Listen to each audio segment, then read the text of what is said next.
Logan Sargeant. An American man. A man of many, many talents. But Formula 1 just so happens to be not one of his talents.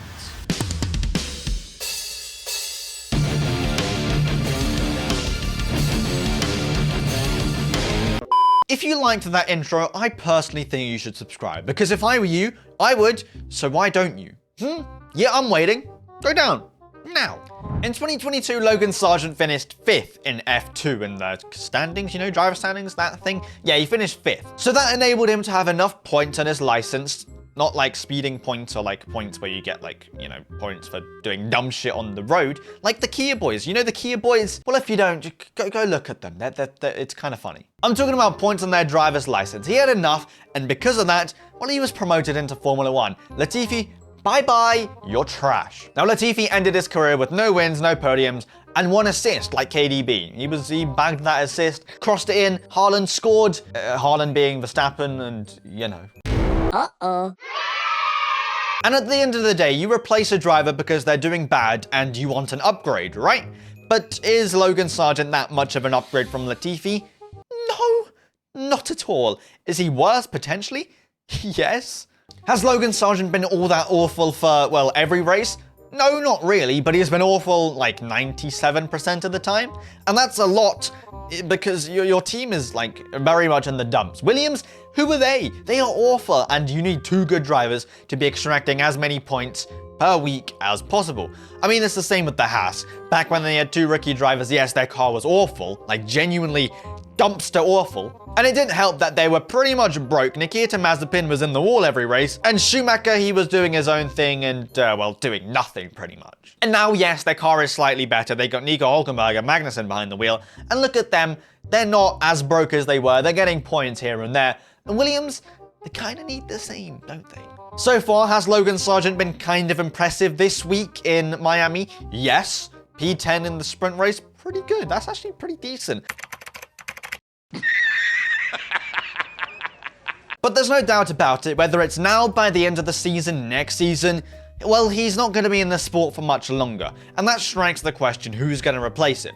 And at face value at the moment, Kimi Antonelli is looking like a very hot topic in, well, Formula 1, well, he has been for quite a while. At the moment, he's not the greatest when it comes down to Formula 2, but he did skip Formula 3 and there's a lot to learn. He's had a lot of practice tests, private practice sessions with Mercedes. He's looking pretty good by the sounds of it, because they've asked the FIA for some kind of permission for him to, well, get a super license in the next couple weeks, and there's been rumors floating around that he could replace Logan Sargeant by Imola. Now, the FIA are kind of stingy when granting or giving some kind of super license permission things, because they don't do it often, like at all. Colton Herta a couple years ago wanted permission to, like, you know, it to be granted. Didn't happen. They were like, no. You need the points. Guess what? You don't have them, so you're not getting it. And, well, do I think that Kimi Antonelli's going to get it? Probably not. But if he does, things genuinely might get to, like, juicy. Because if Logan Sargeant doesn't rapidly improve in the next couple races, like by rapidly improve, I mean get a P4, get a P5, get a podium, get a win the championship in the next 3 races. If that doesn't happen and Antonelli gets granted whatever he needs to get granted, and he steps into the Williams in Imola, well, that is just the start of the spiciness. Because then you'll have like a season or so, just under a season, to get up to grips with Formula 1, get to know the car, get to know the tires, how it works, how the tires work, how everything operates. And by then, he'll have just under a year under his belt, and then guess what? The Mercedes, oh my god, wait, they're looking for a driver, aren't they, for 2025? Because Lewis Hamilton has decided to ditch them. It's probably the best for him, because Mercedes, well, they're battling the Haas. And that was a joke that I kept on making a couple years ago, or even like up to today. And now it's actually coming to fruition. A team that was lapping the Haas's pretty much every single race in 2021 are now, well, fighting them for points. Not many points, 1 point, probably no points at this point. But replacing a driver mid-season is, well, it's a very tricky task to do. Sometimes it can work out fabulously, like genuinely. De Vries was a driver that really needed to be dropped, and he was dropped, and Daniel Ricciardo stepped in, and Liam Lawson also stepped in, and they performed way better than, well, anyone could ever hope for. Now, yes, Daniel Ricciardo is an experienced driver, and Liam Lawson has been, well, driving in the lower categories in Formula 1, Super Formula for quite a while now, so he's also quite experienced. But replacing Logan Sargeant with a driver that hasn't competed a season in Formula 3, not even a couple races in Formula 2, and for him to get into Formula 1 and expect to know how the Pirelli tyres work, how the car handles, a young buck as well, can he really be trusted? I guess Mercedes kind of want to secure him a seat because they want him to get up to scrap, so like maybe in 2025 he can join the Mercedes. He might be the next Verstappen. Who knows? Verstappen skipped, what, Formula 2? And look at him now. You goddamn right know that that anthem lives rent-free in anyone's head that has anything to do with Formula 1.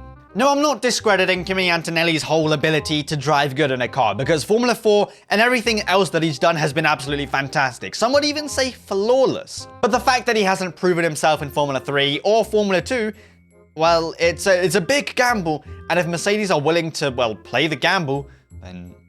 But at the same time, you can kind of think of it as a big gamble or not, because let's be real, Logan Sargeant, he's going to crash out the car 1,000 times by the end of the season. He's also going to score 0 points. Worst comes to worst, Kimi Antonelli does the same, so there's no real trade-off. But the thing is, if he doesn't do the same and he's actually on the ball from the get-go, similar to Alex Albon, then there's a problem, there's a big problem, or a good problem for Mercedes, or not really a problem. So then that Mercedes seat is filled. This year can be his little training ground year. Williams can then scramble for another driver, and, well, the world goes round and round.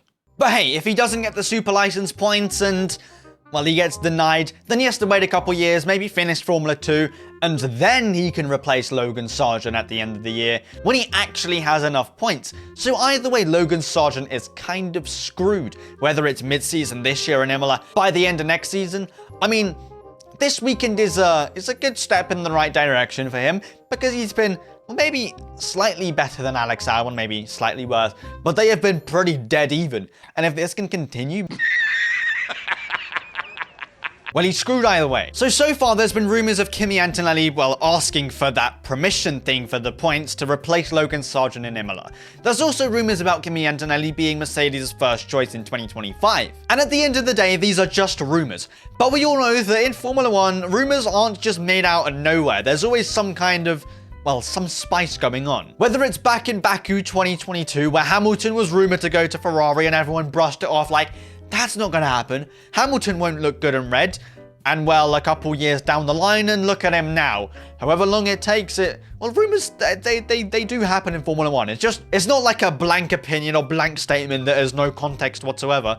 They usually happen, don't they? The rumors of Nick de Vries being dropped, well, they happened.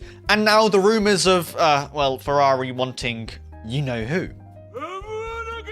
Not Voldemort, but Adrian Newey. Let's be real, Newey has probably already signed the contract and, well, 2025 is all his in Ferrari. So who's going to say that these rumors currently about Kimi Antonelli wanting that super license or wanting to replace Logan... Of course he wants to replace Logan Sargeant, but like replacing Logan Sargeant in Imola or being in the Mercedes in 2025, there's surely some backing behind them. They're not blank statements, but they're not confirmed at the end of the day.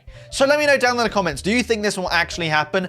Or do you think that, well, people are just going kind of crazy in their heads and that won't happen? Watch there, subscribe and like. Hope you enjoyed the video. Don't fall under a car and don't die. Have a safe and fantastic rest of your day, and peace.